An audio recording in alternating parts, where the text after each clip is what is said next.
Well, I think it's well known that Michael and I are first cousins. He and I had always been close, and it felt right to do something together, and the Adelaide Hills felt like the right place to do it.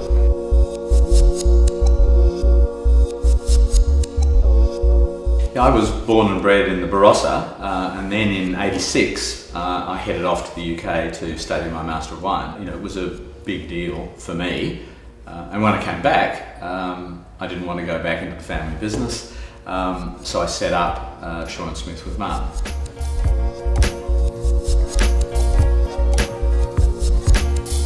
From day one, Shaw & Smith was all about, first of all, region.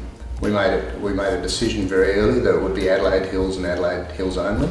I think to really understand a wine area, you actually have to visit it. It is wetter, it's colder, it's higher. That, to me, is what really makes this area stand out.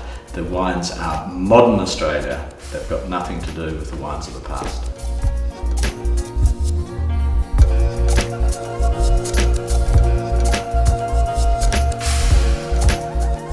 I think for me, the focus on the vineyard being the hero is as I get older and wiser, it becomes more evident. All of Martin's experience of making wine in other parts of the world, came together here. For us, it's been understanding what varieties work best here, the understanding that certain varieties work better in the higher, cooler areas, some work better at lower altitude. The first wine that people ever saw from us was Sauvignon Blanc. And I think with that, it's unwooded, it's fresh, it's vibrant, it's strongly regional, and it has this sort of really classic kind of pink grapefruit character. It's fresh, it's lively, and that style has just been what we've done since day one. So Sauvignon Blanc might not be the most cerebral or the most intellectual wine that we make, but it's certainly one of the most delicious. The exciting times for us in Chardonnay started in 2000. First vintage of M3, first vintage of the new winery, where we were able to whole bunch press cold grapes. All of a sudden they were wines that had a terrific ability to age. I think Chardonnay is one of the very best and most successful varieties in this region, and they continue to get better.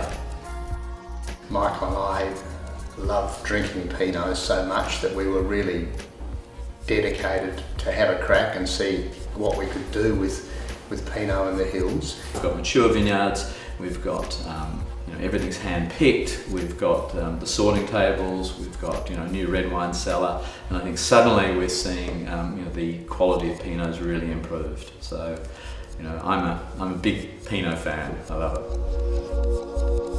2002 was the first Shiraz vintage we made, and I think that the quality of the Shiraz, the style of the Shiraz, has improved phenomenally since then, and it's really exciting what we're seeing now, and I think there's a lot further to go.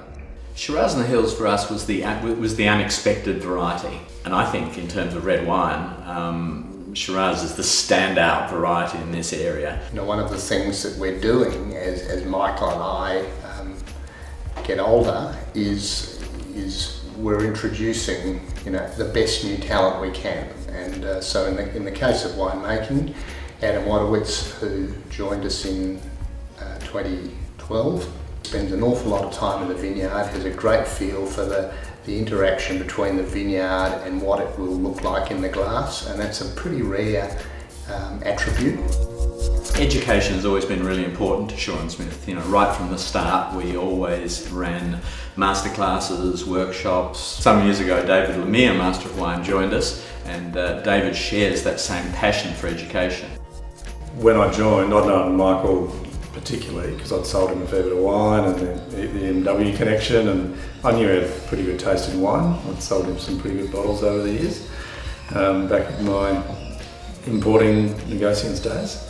And but also for me, I'd been out consulting on my own, which was good fun and worked well. But to come into a team environment where you've got Michael, you've got Martin, you've got a really formidable team of people, and Adam came subsequent to that.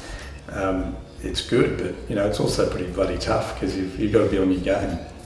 Michael and I do have a pretty unique relationship. It's been 27 years, and we have different strengths, and I think that there is no question that Shaw and Smith would be nowhere near the company it is if either of us was doing it on our own.